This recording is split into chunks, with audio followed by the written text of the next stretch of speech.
my fellow ink drinkers, welcome to Dark Violet Dreams, where I share my love of books, movies, and other deliciously dark delights. Today, we're going to talk about There's Something Sinister in Centerfield by Robert P. Oton.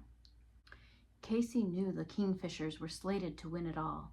With star center fielder Danny surrounded by a motley crew of talented little leaguers, she knew the team was poised to mimic New York's own Yankees for dominance that season. That is, until Casey's dad, the coach of the Kingfishers, made a scheduling mistake which forced the team to practice at a historic and altogether too creepy ball field. The ball field with a secret.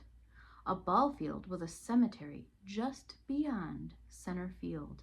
With Danny's very soul in the balance, the Kingfishers must face a gang of ghoulish specters in a winner-take-all, best-of-3 series. Can the team come together under Casey's leadership and win the most important series of their young lives?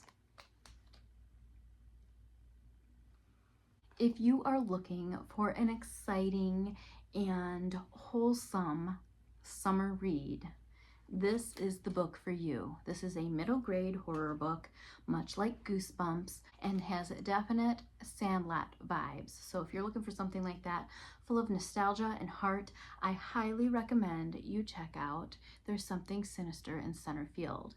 So I read this ahead of time. I wanted to read this with my kids, but I have to kind of screen things because the kids that I typically read with are 6 and 9. So sometimes some of the middle grade horror can be a little bit too scary or a little bit too mature for where they are. So I wanted to make sure that this was good for my kids.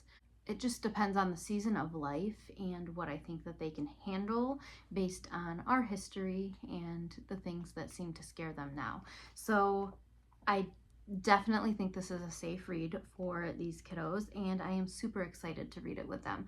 So I believe this will be our next read aloud, and it's full of tabs because I thoroughly enjoyed this. So when I add tabs to my books, it's because I liked a reference to a musical group or like pop culture references, love that sort of thing. And I also tab really beautifully written sentences or passages, and then of course my favorite scenes. So clearly I had a lot of fun with this book.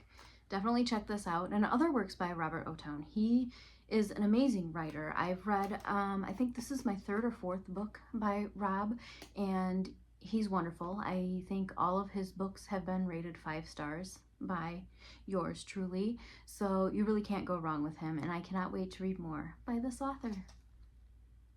Please let me know what you've been enjoying this summer. I'd love to add some more books to my TBR because I don't have enough on there already.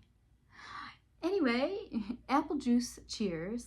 I'm a lightweight and don't like beer, so it's apple juice today. Apple juice cheers to your middle grade summer reads or your adult summer reads, whatever you're reading. Cheers. See you in the next one.